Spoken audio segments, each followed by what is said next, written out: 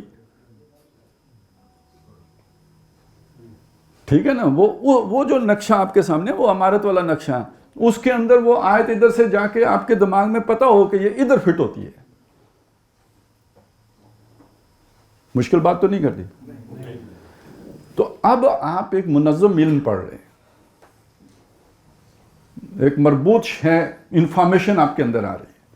اگر اس نقشے کے اندر یہ آیت آ کے فٹ نہیں ہو رہی نا، تو یہ ایک ریموٹ انفارمیشن ہے جو آپ نے لی ہے، یہ کنیکٹڈ نہیں ہے، یہ فکر کا حصہ نہیں ہے۔ اب آپ کو وہ معلومات اور فکر کا فرق معلوم ہو گیا ہوگا نا؟ تو منتخب نصاب سے جو شے نکلی ہے، مزید اس کا جیسے ہوتا ہے نا وہ ست نکالتے ہیں کسی چیز کا، تو جو ست نکالا ہے ڈاکٹر صاحب نے قرآن سے منتخب نصاب، اور منتخب نصاب کا مزید جو ست نکالا ہے وہ فرائض دینی کا جامع تصور۔ تو اب جب آپ فرائض یہ منتخب نصاب کا درس دے رہے ہوں تو آپ کو پتہ ہونا چاہیے نا کہ آپ یہ جو والا معاملہ ہے اس میں کس حصے میں ہے۔ تو یہ چیز تو خیر چلیں ایک اصولی بات ہو گئی۔ اب آ جائیں، ہم نے یہ جو 6 حصے ہیں نا، ان میں سے پہلے حصے پہ آج میں نے گفتگو کرنی ہے، جامع اسباق پر، اور یہ 4 مقامات ہیں۔ پہلا مقام تو میں نے وہ آیتیں تلاوت کر دی، 3 آیتیں ہیں، اور یہ سورت ہے سورۃ العصر ہے۔ اور دوسرا مقام 1 آیت ہے، سورہ بقرہ کی آیت ہے، نمبر 177 ہے۔ نام یہ کس نے نام دیا ہے اس کو؟ میں نے کسی تفسیر میں یہ نام نہیں پڑھا ہے، تو کیوں نام دیا ہے جی؟ ڈاکٹر صاحب کون ہوتے ہیں کسی آیت کو نیا نام دینے والے؟ مطلب دیکھیں نا، آیت الکرسی ہے، وہ تو روایت میں نام آیا ہے نا، کیوں؟ اس میں کرسی کا ذکر ہے، تو اس میں بر کا ذکر ہے یا نہیں؟ تو اس پہ قیاس کرتے ہوئے آپ نام دے سکتے ہیں یا نہیں دے سکتے؟ تو یہ آیا بر ہے۔ 2 مقام ہو گئے، تیسرا مقام کون سا ہے جی؟ سورہ لقمان کا دوسرا۔ سورہ لقمان کے ویسے کل کتنے رکوع ہیں؟ 2 والے کون ہیں؟ 3 والے کون ہیں؟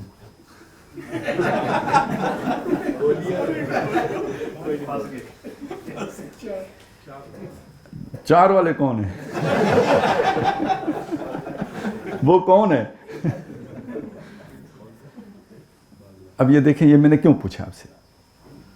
اگر آپ کو یہ تو معلوم ہے کہ تیسرا جو رکوع ہے نا، وہ سورہ لقمان کا دوسرا رکوع، وہ منتخب نصاب کا حصہ ہے، اور خود سورہ لقمان کے بارے میں آپ کو نہیں پتہ ہے،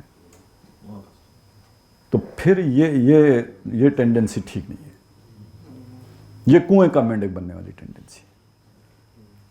اس سے پھر وہ چیز پیدا ہوتی ہے، وہ جو اپنا حصے کا پکڑ لو، ٹھیک ہے نا؟ یہ نہیں ہونا چاہیے، آپ کو یہ پتہ ہونا چاہیے۔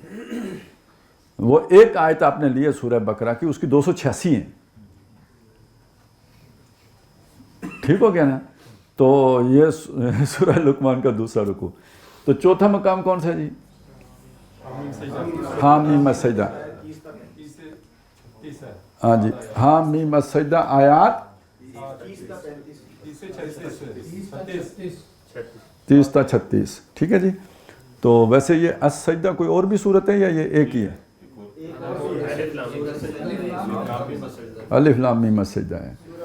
اور یہ حامیم السجدہ قرآن مجید کے کون سے پارے میں ہے؟ 26۔ اور وہ الف لام میم السجدہ شاید کس نے کہا 21ویں میں ہے، اور پکا کس نے کہا 21ویں میں ہے؟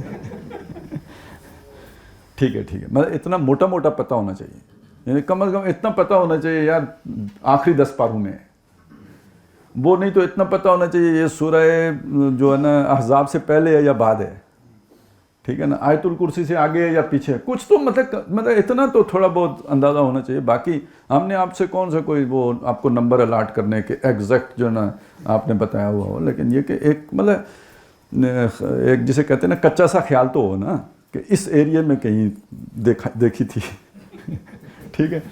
چلیں ٹھیک ہو گیا. یہ 4 مقامات ہیں. اس میں ایک بات سمجھ لیجئے, باقی باتوں کی طرف بعد میں آئیں گے. اس میں ڈاکٹر صاحب نے ایک بڑی بنیادی بات کی ہوئی ہے, وہ یہ ہے کہ یہ جو 4 مقامات ہیں نا, ان کا سیکوینس کیا ہے کہ ایک مضمون ہے جو باٹم سے چلا ہے اور ٹاپ تک گیا. یہ کون سا مضمون ہے؟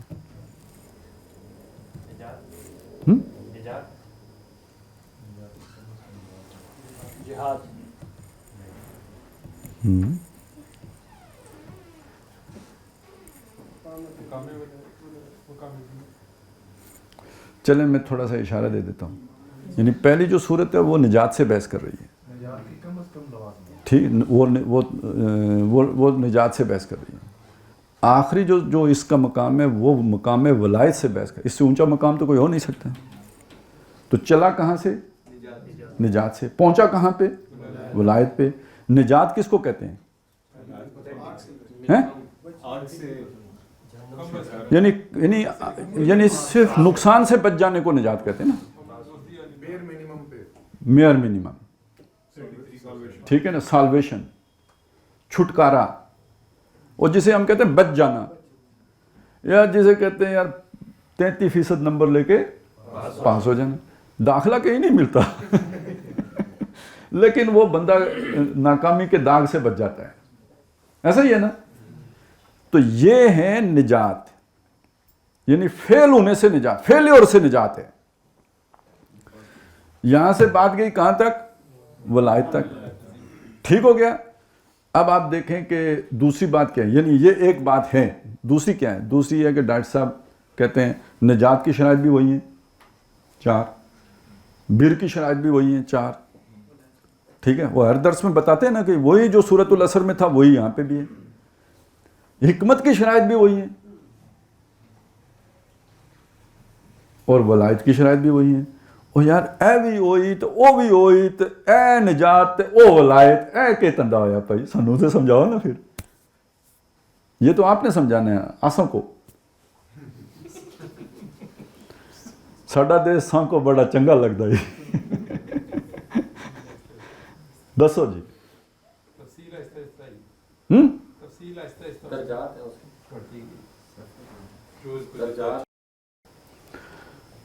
یعنی جتنا, ہاں جی, وہ جو مقام ولایت ہے وہاں ان الذین قالوا ربنا اللہ ثم استقاموا تتنزل علیہم الملائکہ, جن لوگوں نے کہا کہ اللہ ہمارا رب ہے اور اس پہ قائم ہو گئے, یہ ایک مقام ولایت ہے, ان پہ فرشتوں کا نزول ہوتا ہے. تو یہ جو نجات والے ہیں یہ ایک دفعہ ایمان, عمل صالح, تواسی بالحق, تواسی بالصبر کا اعلان کر کے پھر بھاگ جائیں.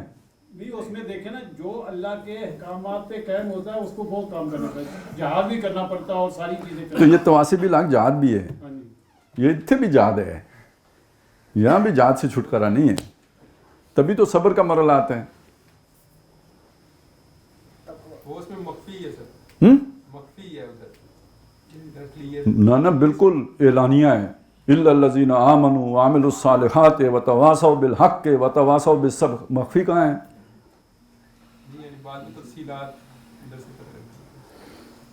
سر آج کل کسی کو وتواصوا بالحق کا مطلب جہاد ہے تو کوئی نہیں مانتے. وہ کہتے ہیں یہ کیا ہے, یہ کہاں سے نکال رہے ہیں. انہیں وہ تو ولایت میں بھی نہیں مانتے, کہتے ہیں وہ سلے منی من کا ٹھئی اللہ, کوئی رنڈی کماری دیں اللہ. چلیں جی. 35 نمبر کو اگر پہلے حصے پہ فٹ کر لیں نا, پاس ہونے کے جو مارکس سورہ اثر کی اس پورے بحث میں ہمیں سمجھ آتی ہے. یہ پھر باقی اس کے لوازمات ہیں اور اس کی ادائیگی اور پختگی ہے کہ جس میں آپ پڑھتے جائیں گے تو پھر نہیں. اس میں ایک یہ بھی رائے ہے کہ جیسے ڈاکٹر اسرار صاحب فرماتے ہیں کہ ایک رنگ کا پھول ہو تو 100 رنگ سے باندھو, تو وہ جیسے جامع ہوتا ہے پھر رفتہ رفتہ تدریجاً وہ کھلتا ہے. اپنے مضامین اور اپنے عمل صالح, ایمان اور تواصی بالحق کے جو پہلو اس کا یعنی پھیلاؤ ہوتا ہے, تو وہ اپنی پوری شان میں آتا ہے, یعنی تدریجاً وہ کھلتے رہتے ہیں مضامین. تو یہ بھی ہے کہ اس میں جو حکمت ہے.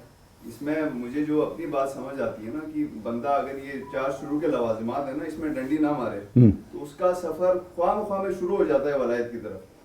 اگر اس میں وہ مخلص ہو تو وہ اگلا ولی بنا دیتا ہے اسے, تواصی بالصبر اور تواصی بالحق. یہ بات سنی آپ نے, یہ سفر کا آغاز ہے. جب آپ اس رخ پہ چل پڑیں گے تو جس منتہا تک یہ لے کے آپ کو جائے گا وہ ہے. شرائط وہی رہیں گی, درجات بدلتے رہیں گے, کیونکہ جب آپ نے شروع کیا تو یہ سٹیج 1 ہے, تو آپ ساری زندگی یعنی یہ تو خود اس میں اضافہ ہوگا یا نہیں ہوگا. آپ آج ایک عمل آپ نے آج کیا تو کل اور کیا, پرسوں اور کیا, ترسوں اور کیا, تو یہ آپ جب 10 دنوں کے بعد وہیں پہ ہیں جہاں آج تھے. آپ کے پیچھے ایک اب نورانیت آ چکی ہے نا, تو وہ ایک چلہ نہیں کاٹتے. یعنی جب بندے نے چلہ شروع کیا تو کیا تھا, اور جب چلہ ختم ہوا تو کیا تھا. تو جب آپ اس پہ چل پڑتے ہیں تو پھر آپ جہاں پہ پہنچتے ہیں وہ وہی ہے, شرائط وہی رہتی ہیں, بنیادی مسئلہ نہیں بدلتا, وہ وہی رہتا ہے. لیکن یہ آپ کو درجہ بدرجہ پہنچاتا ہے اس جگہ تک. وہ جو استقامت کی بات آئی تھی نا سلطان صاحب کی طرف سے, ہاں ٹھیک ہے نا, وہ اس پہ جمے رہے, ڈٹے رہے, چلتے رہے, تو جب چلتے رہیں گے تو وہاں تک پہنچیں گے. اب اسلام, ایمان اور احسان اس کے ساتھ بھی چلیں ابھی تھنے ذرا صبر, ابھی پورا گھنٹہ پڑا ہوا ہے. اچھا اب آ جائیں اس چیز کی طرف. دیکھیں قرآن مجید نے یہ اولیاء اللہ کے لیے کہا ہے نا, الا ان اولیاء اللہ ولا هم یحزنون. یہ کون ہوتے ہیں اولیاء اللہ؟ ادھر ہی کہا ہے الذین آمنوا وکانوا یتقون. بنیادی بات یہ ہے کہ اولیاء اللہ وہ ہوتے ہیں جو ایمان, جن میں 2 چیزیں پوری ہوں, ایمان لائیں اور تقوی کی روش اختیار کریں. اب یہ ایمان اور تقوی ہی یہ صورت اختیار کرے گا جو سورۃ العصر میں آئی ہے, اور یہ پہلا درجہ ہے. اور یہ ایمان اور تقوی ترقی کر کے وہ آخری صورت اختیار کرے گا جو سورہ حامیم سجدہ کی آیات 36 میں آئی ہیں. وہ وہاں جا کے کامل ہو جائے گا. اس لیے وہاں وہ بات آ گئی کہ فرشتے اتر کے ان کو کہتے ہیں لا خوف علیکم علیہم ولا هم یحزنون. ان کے لیے کوئی نہ خوف ہے نہ اللہ تحزنوا ولا اللہ تخافوا ولا تحزنوا, نہ کوئی خوف کرو نہ کوئی حزن کرو. ٹھیک ہے, وہ وہی بات آ گئی وہاں پہ. تو گویا وہ اولیاء ولایت کی بھی وہی شرائطیں ہیں جو سورۃ العصر میں آئی ہیں, لیکن وہ بڑی ابتدائی سٹیج میں ہیں, اور وہ تکمیلی سٹیج میں ہیں جو جا کے سورہ حامیم السجدہ میں آئی ہیں. وہ سورہ یونس میں ہے نا وہ آیت الا ان اولیاء اللہ لا خوف علیہم ولا هم یحزنون. اس کی جو تشریح کی ہے نا انہوں نے مولانا علامہ شبیر احمد عثمانی صاحب نے, تو وہ اگر آپ پڑھیں تو اس میں یہی ہے کہ ولایت کی بنیادی شرائط تو یہی ہے, ایمان اور تقوی. لیکن سب کا ایمان اور تقوی ایک جیسا تو نہیں ہوتا, کسی کا تھوڑا ہوتا ہے, کسی کا زیادہ ہوتا ہے. تو جس درجے میں ایمان اور تقوی ہے اسی درجے میں وہ مقام ولایت پر فائز ہے.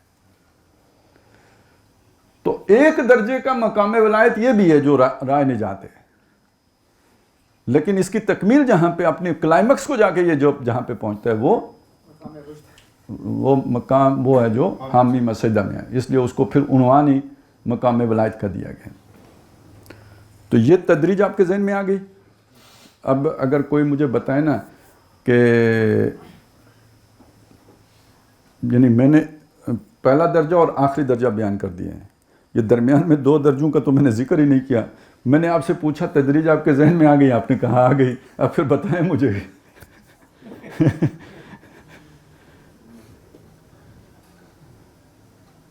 کہ یہ جو آیا پھر اگلا درجہ ہے, تو یہ کیوں اگلا درجہ ہے؟ یہ رائے نجات سے مقام نیکی اگلا درجہ کیوں ہے, نیک ہونا. یہ ان لوازمات کا منطقی نتیجہ ہوگا جس جہاں پہ آپ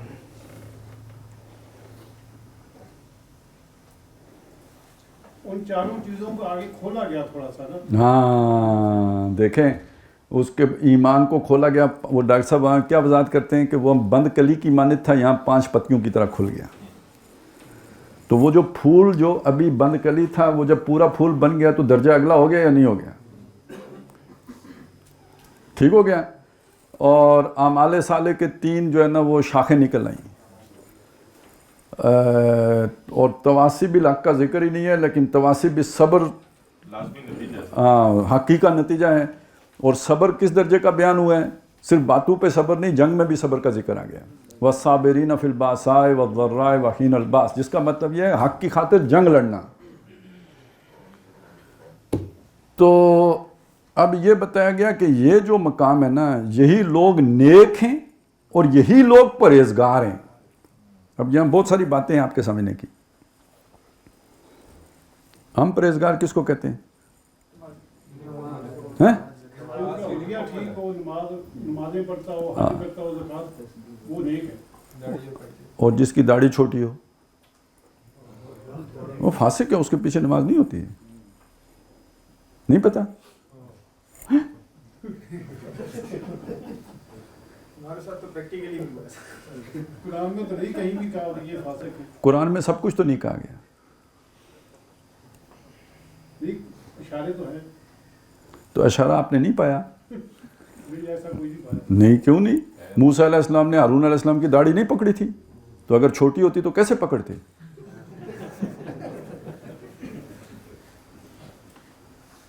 اور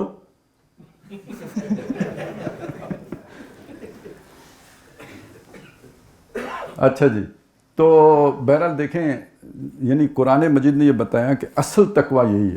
اگر یہ نہیں ہے تو متقی نہیں ہے بندہ, اور اگر یہ نہیں ہے تو نیکی نہیں ہے اس میں. لیکن اب یہ سمجھ لیں کہ یہ اس نجات کے مقابلے میں نیک ہونا ایک مطلب یہ 50% سے اوپر مارکس ہو جاتے ہیں. متقی ہونا اور نیک ہونا 50% سے اوپر مارکس ہو جاتے ہیں, اس لیے وہ اگلا درجہ ہے. داخلے کی شرائط پہ کم از کم پورا ہو جاتا ہے. اور اچھا, اس میں یہ چاہتا ہوں جو مس ہوتی ہیں چیزیں نا, یہ دیکھیں یہ لنکس کبھی آپ نے جڑتے ہوئے نہیں دیکھے ہوں گے. عام طور پہ لوگ نہیں جوڑتے, ڈاکٹر صاحب نے جوڑے ہوئے ہیں, لیکن عام جو مدرسین جو وہ خانہ پوری کر رہے ہوتے ہیں وہ کبھی اس طرح لنک نہیں کرتے.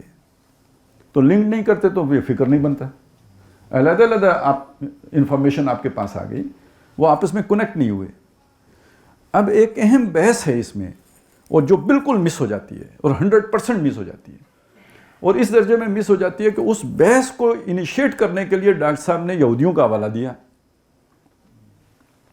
کہ ان کو حضرت عیسیٰ علیہ السلام نے کہا تھا یہودی علماء کو کہ تمہاری مثال جو ہے وہ قبروں کی طرح کی ہے جن کے اوپر چونا پھرا ہوتا ہے اور اندر بوسیدہ ہڈیوں کے سوا کچھ نہیں ہوتا, اور تم اونٹ سموچے نگل جاتے ہو اور مچھر چھانتے ہو.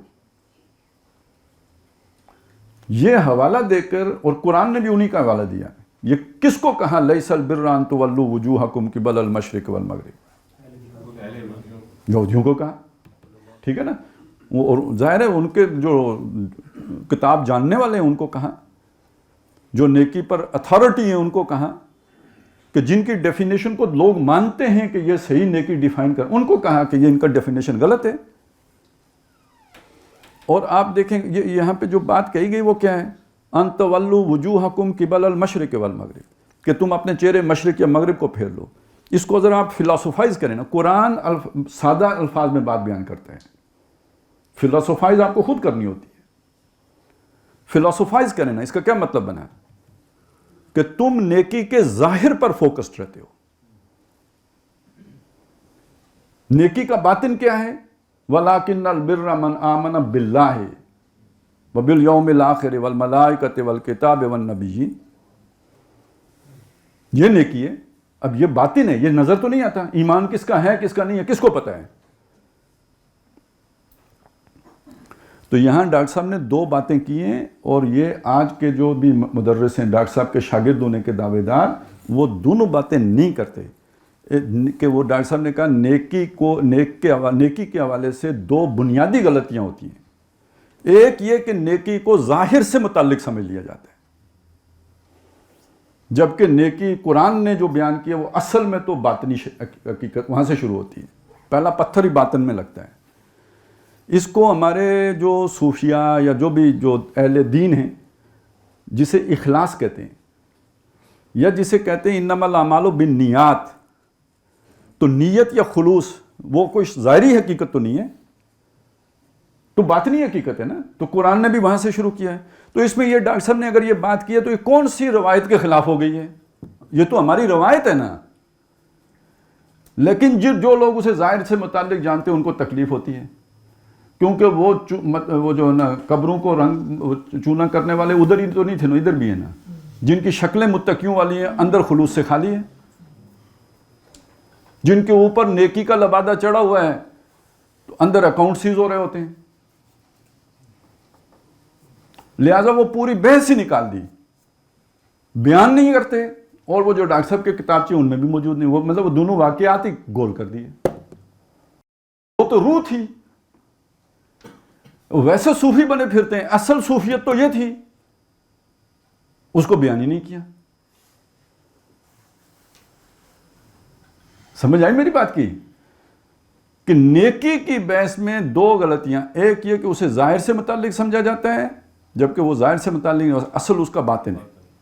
اور دوسری غلطی کیا بیان کی ڈاکٹر صاحب نے, جو کی جاتی ہے, اندازہ لگائیں. سر وہ ٹکڑوں میں تقسیم. ہاں جی, وہ ہاتھی والی مثال کہ ڈاکٹر صاحب کا دعویٰ یہ ہے کہ قرآن کا دعویٰ یہ ہے کہ نیکی ایک وحدت ہے, اسے اجزاء میں تقسیم نہیں کیا جا سکتا. ٹھیک ہے, اور نیکی کے بارے میں یہ مسکنسپشن ہے کہ اسے اجزاء میں تقسیم کر دیا جاتا ہے. اس کی ایک بڑی جو ٹپیکل مثال ہے کہ پیشہ جو ہے نا میری وہ چوری ہے اور نماز میرا فرض ہے. اور وہ لطیفے میں یہ بھی سننے کو ملتے ہیں کہ وہ جو ٹرک شرک ہوا ہو جاتے ہیں یا گاڑیاں, تو وہ جو بالآخر ڈیل کر کے جہاں سے ملتی ہیں تو بہت بڑی لمبی داڑھی والے حاجی صاحب ہوتے ہیں جو جن کے ساتھ بات چیت کر کے تو وہ ڈیل طے ہوتی ہے, وہ جو بھی پیسے ایسے دے کے تو اپنی گاڑی چھڑانی ہوتی ہے, بندہ بھی جو ان سے چھڑانا ہوتا ہے. ہاں یہ بھی ایک مسئلہ ہے کہ وہ کہتے ہیں جلدی ڈیل فائنل کرو, میں نے دورے پہ جانا ہے. تو اب اس سے یعنی دیکھیں مطلب اس سے نتیجہ کیا نکلتا ہے کہ مطلب ایک پوری سوچ ہے کہ بھائی یہ کام نیکی کا ہے, یہ کام برائی کا ہے. نیکی کا اپنی جگہ پہ حساب ہے, برائی کا اپنی جگہ پہ حساب ہے.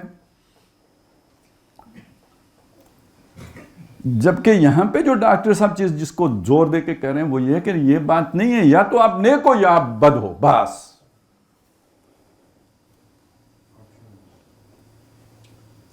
اس میں یہ نہیں ہے کہ بھائی چلو یہ نیکی کا کام ہے تو یہ برائی کا کام ہے. یہ قانون تو یہاں کم از کم اس جگہ پہ تو ڈاکٹر صاحب نہیں مانتے, وہ قرآن نہیں مانتا. اور یہ دونوں باتیں مطلب ہمارے جب سامعین کے سامنے ہی نہیں آئیں گی تو پورا کانسیپٹ کیسے آئے گا؟ جو موجود ہے پہلے اسے توڑنا ہوگا نا, تو اس کی جگہ پہ کسی نئے کو تعمیر کرنا ہے. تو ڈاکٹر صاحب پھر اس کو سمجھانے کے لیے ایک بڑی لمبی طویل فہرست ایک دیتے ہیں. وہ پتہ نہیں تم کیا ہو سکتے ہو جی؟ ہاں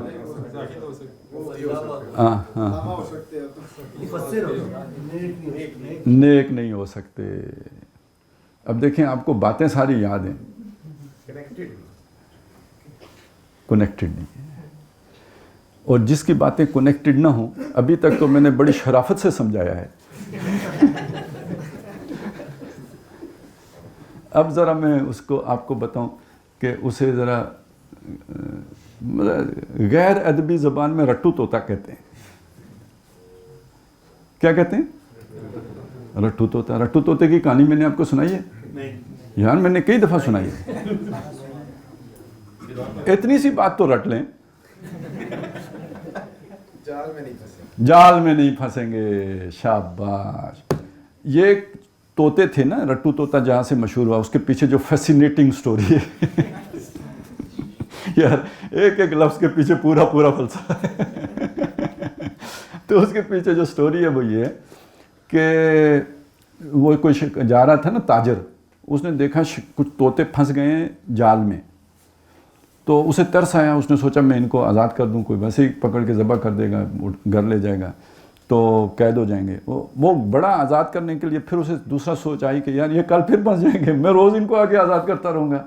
تو ان کو ٹریننگ دینی چاہیے, تربیت دینی چاہیے, انہیں سمجھانا چاہیے.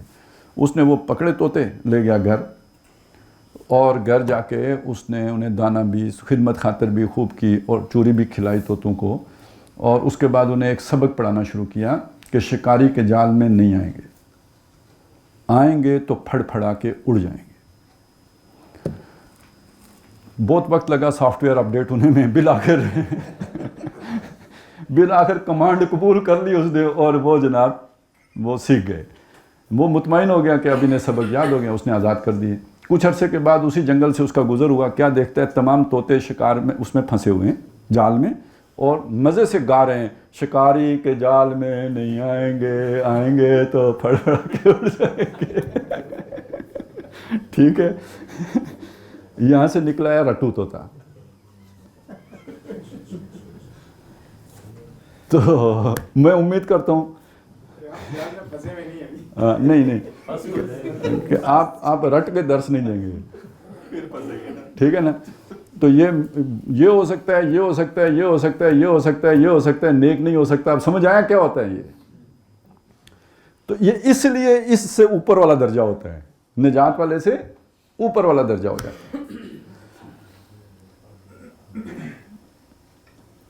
اس کو اور مانجنے کی ضرورت تو نہیں ہے نا، آگے چلیں. مثال کے طور پہ آپ نے کہا نا کہ ایمان کو کھول کے اس کے اندر 5 اس کی چیزیں اور بیان کی گئی. اب فار ایگزامپل میں ایک جگہ پہ کہوں کہ میرے پاس ایک پینسل باکس ہے، آگے جا کے میں کہوں کہ ایک میرے پاس پینسل اریزر اور ڈبہ ہے، ساری چیزیں، مطلب تو میرا وہی پینسل باکس ہے. تو اگر ایمان کو کھول کے بیان کرتی ہے مطلب تو وہی ایمان، تو اس میں فرق کیوں ہے؟ آپ نے تو خیر چلیں پینسل باکس کی مثال دے دی، ڈاکٹر صاحب نے تو بند کلی کی مثال دی تھی. انہوں نے پینسل باکس کی مثال دی تھی. لیکن میں نے اس کے بعد جو سارا زور لگایا نا، وہ ایک نجات اور نیک کا فرق واضح کرنے میں لگا. تو وہ اصل میں اسی چیز کی میں نے وہ کی کہ وہ ظاہری طور پہ تو وہ بات ہو گئی کہ بند کلی میں جو تھا اسے کھول دیا. تو ظاہر ہے ایک شے محکم صورت میں ہے اور ایک تفصیل کی صورت میں ہے، تو جو تفصیل کی صورت میں ہے وہ زیادہ واضح ہے، تو وہ تو درجہ اگلا ہو گیا. اور دوسری بات یہ ہے کہ جب ہم نے نجات، ناجی ہونا اور نیک ہونا، تو یہ تو یعنی یہ تو بالکل سامنے کی بات ہے کہ نجات کے مقابلے میں نیکی بلندتر تصور ہے. تو یہ سارا زور اصل میں نے اس لیے اس پہ لگایا تھا. تو دوسری چیز اصل میں اس میں یہ تھی کہ وہ ڈاکٹر صاحب نے جو ہاتھی والی مثال دی تھی کہ اس کو اجزاء میں تقسیم نہیں کیا جا سکتا، کہ اگر آپ ہاتھی کی ٹانگ کاٹ دیں گے تو وہ ٹانگ اب ہاتھی نہیں کہلا سکتی. ہاتھی کی ٹانگ تھی، وہ ہاتھی نہیں تھا. تو نیکی پوری کی پوری ہو تو نیکی ہے، جب وہ کٹ گئی تو وہ افتؤمنون ببعض الکتاب وتکفرون ببعض، اب یہاں آ کے جڑ جائے گا. تو یا تو آپ نیک ہیں یا آپ نیک نہیں ہیں. اچھا اب آگے چلیں جی. تیسرا مقام ہمارے پاس آ گیا حکمت اور دانائی. پہلے تو حکمت اور دانائی کہتے کسے؟ ویسے تو اس میں ڈاکٹر صاحب نے بڑی تفصیل بیان کی ہے. میں وہ چیزیں جو ڈاکٹر صاحب نے بیان کی ہوئی ہیں دوبارہ بیان کرنا ضروری نہیں سمجھتا. اس کے جو اس کی امپلیکیشنز ہیں میں چاہتا ہوں وہ آپ کے سامنے آ جائے. قرآن مجید نے دوسری جگہوں پہ حکمت کو جوڑا ہے اس چیز کے ساتھ، یعنی وہاں پہ تو ڈاکٹر صاحب نے ایک اصولی موقف دے دیا نا، اب ہم اس کی ایک عملی صورت دیکھنا چاہتے ہیں. یہ حکیم کس کو کہتے ہیں؟ جس بندے کو یہ سمجھ آ گئی کہ یہ دنیا متاع الغرور ہے اور اس کو اللہ کی راہ میں وہ لٹانے کے لیے تیار ہو گیا اپنا سب کچھ. قرآن کی نظر میں یہ شخص حکیم ہے. یعنی یہ حکمت کا مضمون یا تو یہاں آیا، اور حضرت لقمان اپنے بیٹے کو کوئی دنیاوی وصیت نہیں کر رہے، انہیں جو بھی بتا رہے ہیں آخری وقت میں وہ ساری باتیں اس وزڈم سے متعلق ہیں. ٹھیک ہو گیا. دوسری بات یہ ہے کہ سورہ بقرہ میں یہ آیا ہے حکمت کا لفظ، اور وہاں پہ آیا ہے کہ وَمَنْ يُؤْتَ الْحِكْمَةَ فَقَدْ أُوتِيَ خَيْرًا، جسے حکمت دی گئی اسے خیر کثیر دیا گیا. اور اس کے بعد آگے الفاظ ہیں وَمَا يَذَّكَّرُ إِلَّا أُولُو الْأَلْبَابِ، یعنی یہ بات سمجھ میں یہ حکمت جو ہے نا یہ عقل مندوں ہی کو سمجھ میں آتی ہے. اب یہ مقام کون سا ہے جی؟ یہ ہے جی 37واں رکوع. 36واں رکوع جو ہے وہ ہے انفاق کے مضمون پر. یاد آ رہا ہے کہ نہیں آ رہا؟ وہ جو شروع ہوتا ہے مثل الذین کیا ہے نہیں ينفقون فی سبیل اللہ کمثل حبۃ انبتت سبع سنابل فی کل سنبلۃ مئۃ حبۃ واللہ یضاعف لمن یشاء واللہ واسع علیم. اور وہ والا جو رکوع ہے وہ جس میں وہ سلدہ بھی آتا ہے اور ایحب احدکم ان یکون لہ جنۃ من نخیل وعناب، وہ والا سارا وہاں آ کے ختم ہوتا ہے. اس سے اگلا 37واں رکوع ہے، وہ بھی انفاق پہ مضمون کامل ہے. اور اس میں بھی کہا کہ جو کچھ زمین سے نکلتا ہے اس میں سے جو تم کمائی کرتے ہو اس میں سے اللہ کی راہ میں خرچ کرو، اور بری شے اللہ کی راہ میں خرچ نہ کرو، اچھی اپنی بہترین چیز اللہ کی راہ میں خرچ کرو. اور پھر کہا کہ یہ شیطان ہے جو تمہیں فقر سے اور ڈراتا ہے اور فحاشی کی طرف لے کے جاتا ہے، اور اللہ تم سے وعدہ کرتا ہے بخشش کا اور فضل کا. اس کے بعد آتا ہے کہ اللہ حکمت دیتا ہے. اب آپ اس کے ساتھ جوڑ کے دیکھیں کیا مطلب ہے کہ یہ جس کا دل اللہ نے انفاق کے لیے کھول دیا اس کو حکمت ملی ہوئی ہے. اس سے اگلے رکوع میں جو ہے نا وہ سود کا ذکر ہے، یعنی اپوزٹ بھی دکھا دیا نا. یہ حکمت ہے اور وہ والی جو کیا کہیں اب اسے اندھیرا ہی کہیں گے نا. یہ نور ہے تو وہ اندھیرا ہے کہ جس میں بندہ اس مال کو اللہ کی راہ میں دینے کی بجائے سود کے ذریعے سے مزید کمانے پر خرچ کرتے ہیں. ان کو کہا یہ پکے دوزخی ہیں، ہم فیہا خالدون، ہمیشہ اس میں رہیں گے. اسی میں وہ بھی آ گیا کہ اللہ سے جنگ ہے ان کی. تو اب یہاں حکمت اصل میں یعنی آپ کو اتنی وزڈم مل گئی کہ آپ فقر پر تیار ہو گئے. یہ حکمت ہے. استغنا یعنی آپ دنیا کی حاجات سے بے نیاز ہو گئے. اب جو لوگ یہ کہتے ہیں نا کہ جی تزکیہ، جو لوگ کہتے ہیں صوفی، جو لوگ کہتے ہیں جناب احسان او خبیثو، یہ کیا ہے؟ صرف اس فرق کے ساتھ کہ وہ پہلے وقتوں میں یہ چیزیں ایکسرسائز سے سکھائی جاتی تھی. چلے سے سکھانے کا مطلب کیا ہے؟ ریاضت سے سکھانا. ایک چیز مطلب وہ دورا کے اس کے دماغ میں تاکہ غیر شعوری طور پر بیٹھ جائے. ہماری تحریک شعوری ایمان کی تحریک ہے، لہٰذا یہی چیزیں ہم سمجھاتے ہیں، مقاصد وہی ہیں. سمجھ آئیے نا بات کی کہ ایک آدمی کے اندر سے دنیا کی محبت نکل جائے، یہ حکمت ہے.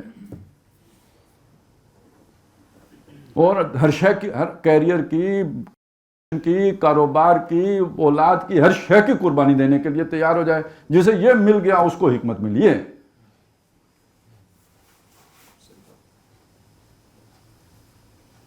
اوپر والا درجہ ہو گیا کہ نہیں ہو گیا؟ ہاں بہت اوپر والا ہو گیا. اس میں سر وہ تو آتا ہے کہ جو شکر کرتا ہے اللہ کا، یہ بھی شامل ہو جائے گا اس میں کہ جو اللہ اصل میں دیکھیں نا شکر کیا ہے. اب دیکھیں، اب شکر بڑا اچھا آپ نے سوال کیا. جس کے ذہن میں سوال اس طرح کا ہے آنا چاہیے، بہت عمدہ سوال ہے یہ.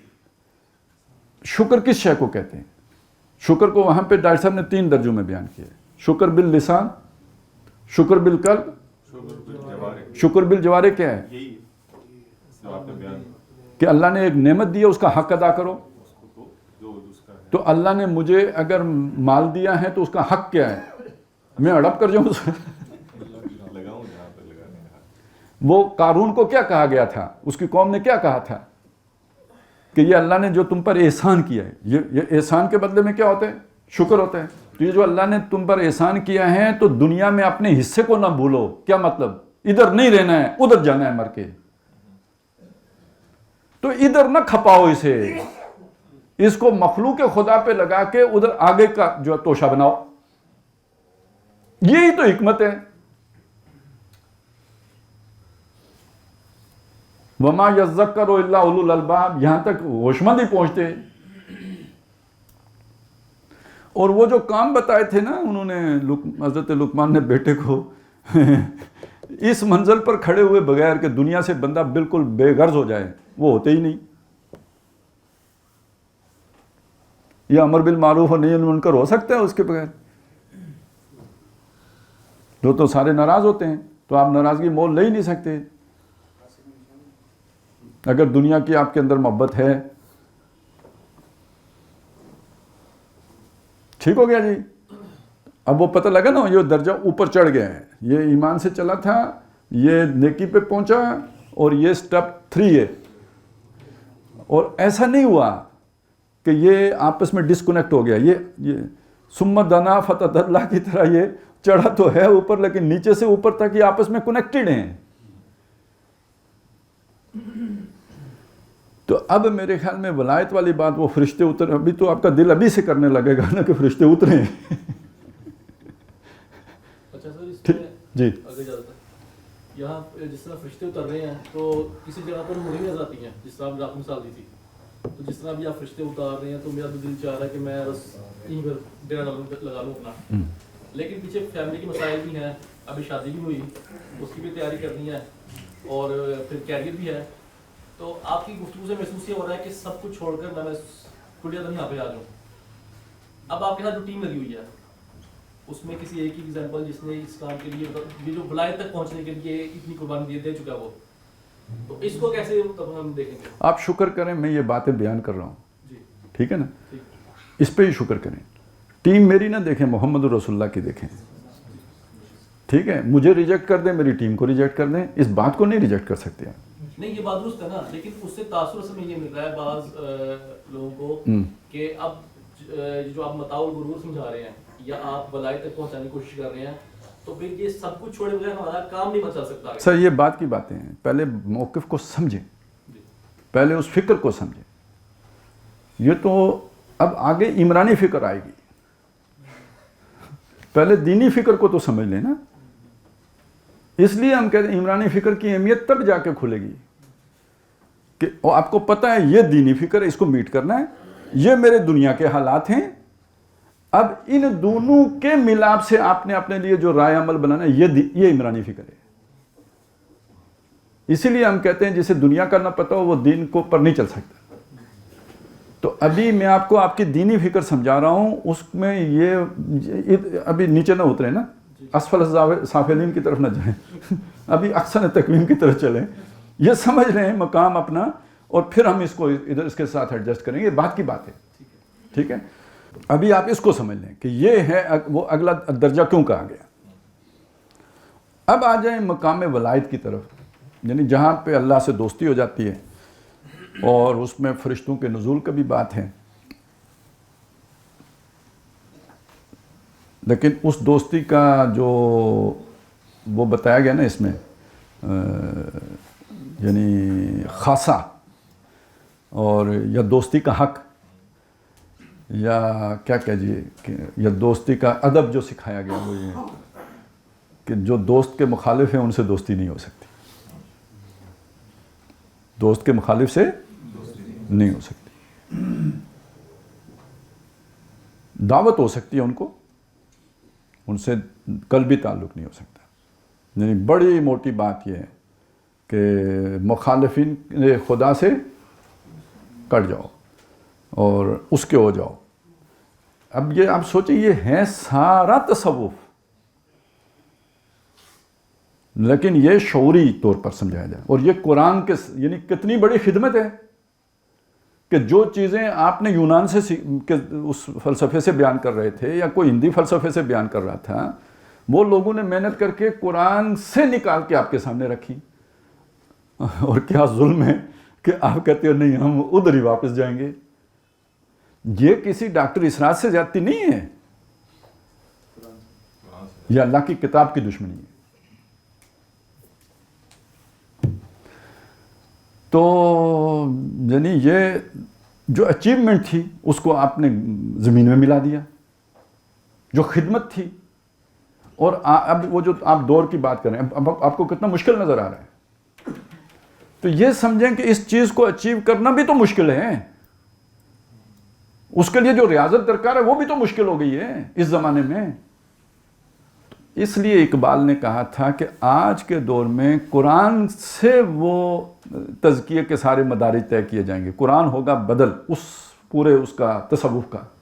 یہی وہ بات تھی جس کو ڈاکٹر صاحب لے کے چلیں.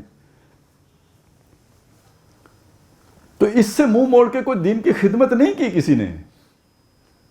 یہ کوئی دین کی محبت کا اظہار نہیں کیا ہے، یہ دین سے دشمنی کی ہے، جیسے کتاب سے دشمنی کی ہے.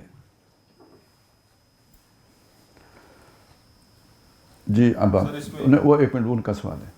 سر یہ تو یعنی ان سے دوستی نہیں ہو سکتی نا، تو ہمارے معاشرے میں جو لوگ ہمارے بھائی ہیں، مطلب ہماری فیملی کے اندر ہیں ہمارے، وہ لوگ اس چیز کو تو ریلائز کرنے کی کوشش ہی نہیں کر رہے. ان کو بتایا بھی جائے تب بھی وہ کہتے ہیں نہیں یار بس ہمارا اس کے اوپر گزارا چل سکتا ہے، یعنی ہم اس کے اوپر، تو یعنی وہ جان بوجھ کے کرنا بھی اگر اس کو سمجھ آ بھی جاتی ہے تب بھی وہ اس کو کرنا نہیں چاہ رہا، اس کام کو اڈاپٹ کرنا نہیں چاہ رہا، تو پھر ان کے ساتھ ہماری دوستی کا معیار مطلب اسی طرح ہوگا نا. دیکھیں اب یہاں پہ سمجھ لیں ایک بات، یہ جو جتنی باتیں ہم نے کی ہیں نا یہ ایمان کی سطح کی باتیں.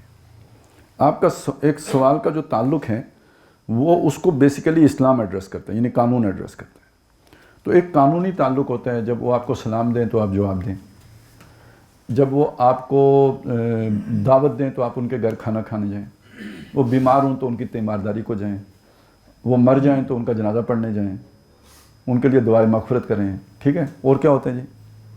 ستتن ہوتے ہیں نا، میں نے چاراتن، سلام بھی کریں، وہی نا میں نے کہا ستتن ہوتے ہیں، میں نے چاراتن بیان کیے ہیں. دعاتن رہ گئے ہیں. ہاں وہ کوئی چھینک مارے تو الحمدللہ وہ کہے آپ نے یرحمک اللہ کہنا ہے، وہ عیادت بھی میں نے کر دی ہے.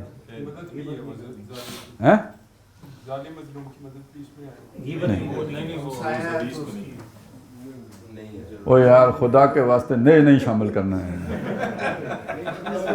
ایک تو ہماری آیت عادت بن گئی ہے نا، وہ ڈاکٹر صاحب نے کسی جگہ پہ لکھا نا کہ یہ 9 ہوئے تو یہ کیا تھا وہ جی، نہیں عشرۃ کاملۃ ہیں. تو وہ بھی ہم عشرۃ کاملۃ کرنے کے چکر میں چل پڑتے ہیں، تو وہ پھر تکلف بھی ہو جاتا ہے بعض اوقات. تو بہرحال یہ چیز جو ہے نا یہ اسلام سے یہ آپ سارا پورا کریں گے. ایک ہوتا ہے کسی سے دلی محبت، پیار، انس. اب ایک منٹ صبر تو کریں یار، بات پوری ہونے دیں. اب اس میں جو ہے نا یہ نہیں ہوتا کہ آپ کوئی کھانا آپ کا خالی ہوتا ہے، آپ ہیں اس رستے پہ چل رہے ہیں جو ابھی ہم نے بیان کیا ہے، آپ کا ایک ساتھی ہے وہ بھی اسی رستے پہ چل رہا ہے، اس سے آپ کا ایک دلی تعلق ہونا چاہیے. ادھر آپ کا بھائی ہے جس سے آپ کا خونی تعلق ہے، اسلامی تعلق ہے، اس کا اور اس بندے کے درمیان کلیش ہو گیا ہے، تو آپ کی ہمدردی بھائی کے ساتھ ہونی چاہیے یا اپنے اس ہاں یہ جو دینی رفیق ہے نا، یہ ایمانی رفیق، اس کے ساتھ ہونی چاہیے. ٹھیک ہے نا. ادھر آپ یہ کہیں کہ بھائی بات تو یہ میرا ایمانی رفیق ٹھیک کہہ رہا ہے، لیکن یہ جو میرا بھائی ہے نا یہ میرے ماں کا بچہ ہے، میرے باپ کا پتر ہے، میرا بازو ہے، تو میں اپنے اس رفیق کے لیے اپنا بازو تو نہیں کاٹ سکتا. تو پھر آپ کے بے ایمان ہونے میں کوئی شک نہیں رہ جاتا. جب آپ کہتے ہیں میں اپنے بھائی کو نہیں چھوڑ سکتا، تو پتہ تو یہاں جا کے چلے گا نا کہ آپ کتنے صوفی ہیں. تو یہ کوئی نہیں کہتا کہ ان کو چھوڑ دینے کا مطلب یہ ہے کہ ان کی قبر بھی چھوڑ دو، ان کی اسلام دعا بھی چھوڑ دو.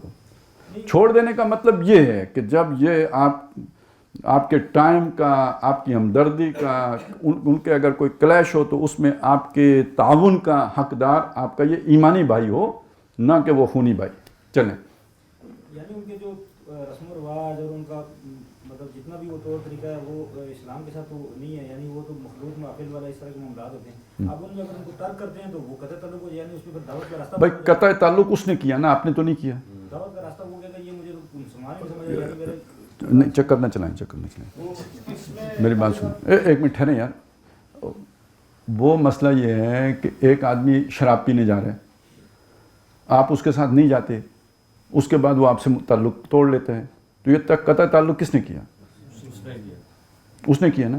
اسی طرح وہ اپنی بچی کی شادی میں ڈانس کراتا ہے، آپ اس لیے شادی میں نہیں جاتے، اس کے بعد وہ آپ سے ناراض ہو جاتے ہیں، تو یہ قطع تعلق آپ نے کیا یا اس نے کیا؟ اس نے کیا. دعوت تو پھر مطلب اس طرح بند راستہ ہو جاتا ہے. اس لیے میں کہہ رہا ہوں کہ یہ اب آپ دعوت کو استعمال کر رہے ہیں ایک ہیلے کے طور پر اپنے تعلقات برقرار رکھنے کے لیے. یہاں دعوت کا تقاضا یہ ہے کہ اسے تعلق توڑا جائے تاکہ اسے پتہ چلے کہ میں نے کتنا بڑا جرم کیا ہے کہ میرا بھائی مجھ سے کٹ گیا ہے. یہی دعوت ہے. دعوت سے منہ سے اعلان کرنے کو نہیں کہتے، دعوت عمل کا بھی نام ہے. اس دعوت میں کہیں جڑنا ہے تو کٹنا بھی دعوت ہی کا حصہ ہے. قرار آیا؟ چلیں سے یاد آئی تھی وہ چھینک چھینکے اور کھانے پینے کی دعوت دے تو وہ بھی قبول. وہ میں نے پہلے قبول کر لی تھی.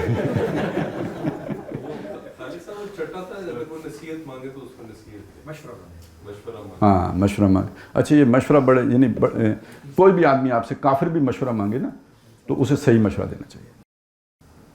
یہ امانت کا مطلب یہ ہے کہ کسی نے مشورہ مانگا, اس نے آپ پر اعتماد کیا, تو آپ کے اگر اندر بہت ہی غبار ہے تو اسے صاف کہیں کہ مجھے تم سے نفرت ہے, میں تمہیں نہیں مشورہ دیتا, لیکن غلط مشورہ نہ دیں.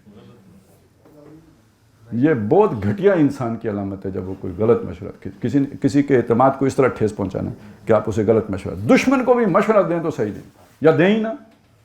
اگر جان نہیں دیتا کوئی میں تیرا نوکر لگاؤں گا کہ تجھے مشورہ دوں, لیکن دیں تو بالکل صحیح مشورہ دیں, جو آپ کی سمجھ کے مطابق اس کے لیے بہتر بات ہو وہ بتائیں اسے.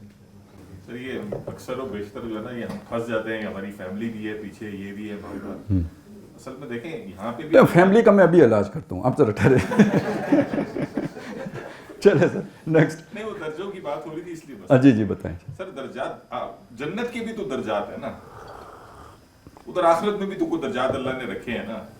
یعنی یہاں پہ بھی آپ سفر طے کر رہے ہیں, وہ جو اللہ تعالیٰ نے کہا ہے جو اللہ کی راہ میں لڑنے والے ہیں, مال لگانے والے ہیں, جو فتح سے پہلے لگانے والے ہیں ان کی بات فرق ہے, بعد والوں کی فرق ہے.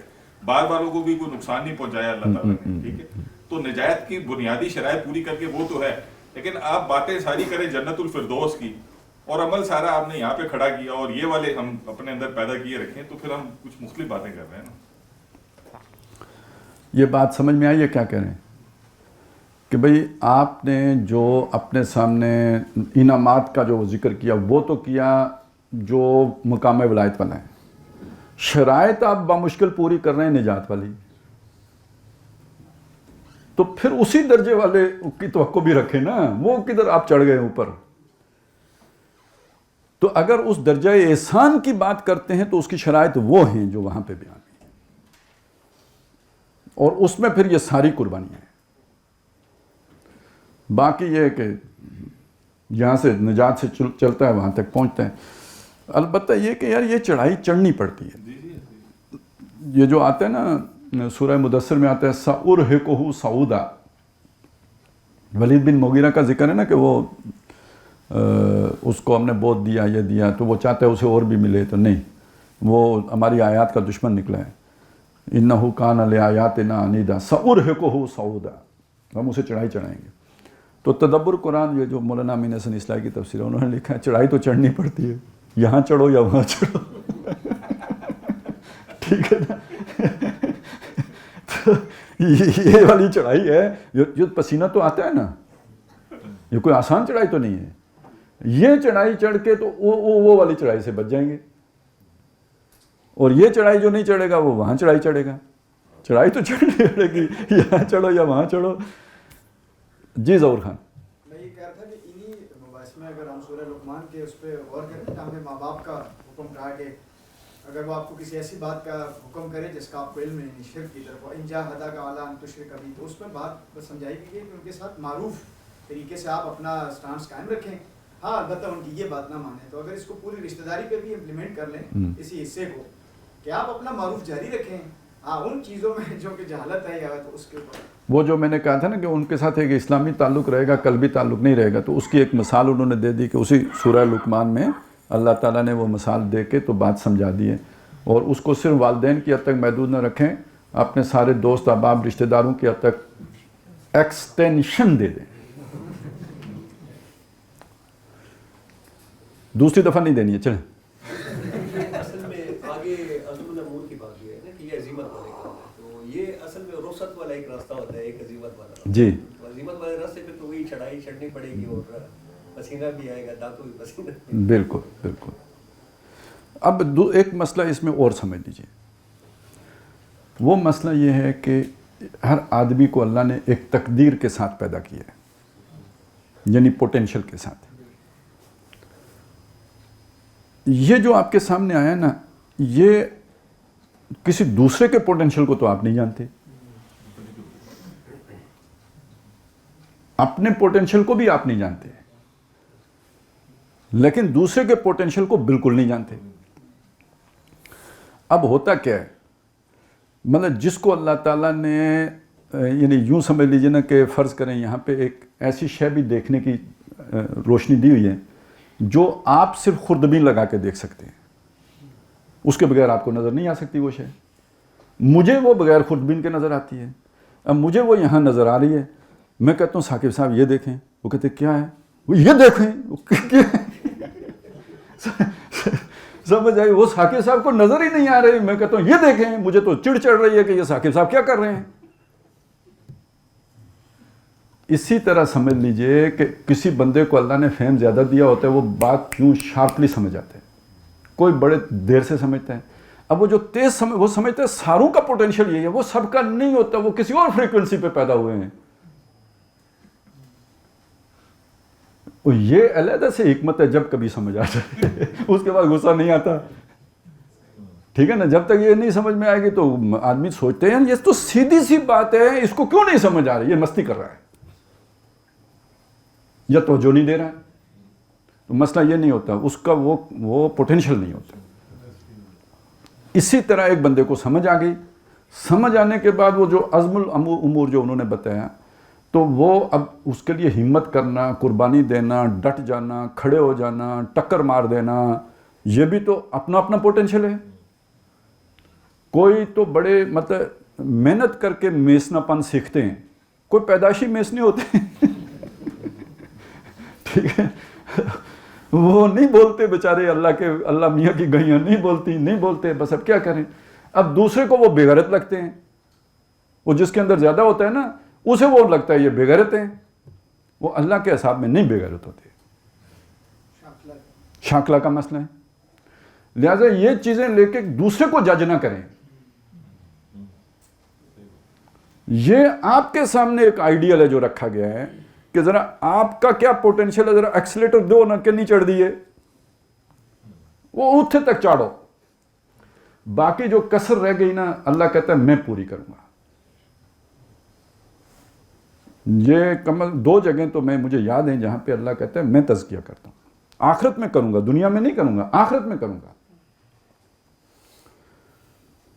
وَلَا يَنظُرُ إِلَيْهِمْ يَوْمَ الْقِيَامَةِ وَلَا يُزَكِّيهِمْ, ان کا آتا ہے نا وہ قیامت کے دن نہ ان کی طرف اللہ نظر بھر کے دیکھے گا, نہ ان کا تزکیہ کرے گا. تو اس کا مطلب اصلی تزکیہ تو جا کے آخرت میں ہونا ہے. تو میرا جو پوٹینشیل تھا جب میں نے اس پورے کو ایکسپلائٹ کر لیا, تو جو کسر رہ جائے گی وہ پھر اللہ آخرت میں پوری کرے گا اپنے فضل سے.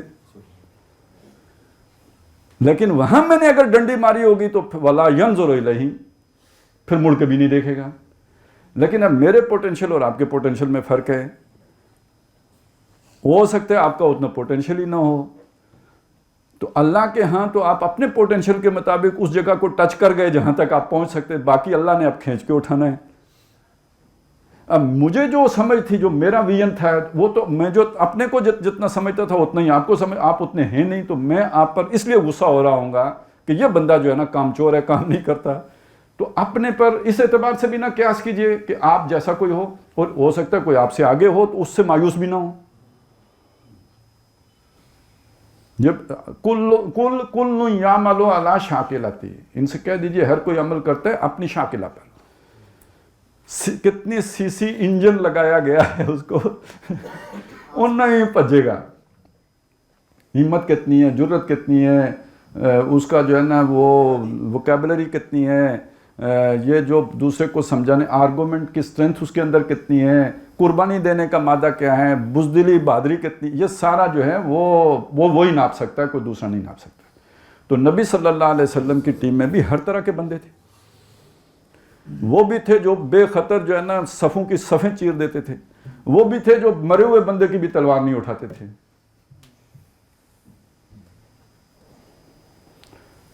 کس کا سوال تھا جی؟ اس میں پھر یہ کہ نجات کا جو کرائٹیریا ہے پہلے بات ہے, یہ بھی پھر ویری کرے گا ہر بندے. یہ تو منیمم ہے بھائی, نہیں پوٹینشیل کے حساب, یہ تو منیمم ہے, اس سے نیچے نجات کا کوئی تصور نہیں ہے جو سورۃ العصر میں آئے.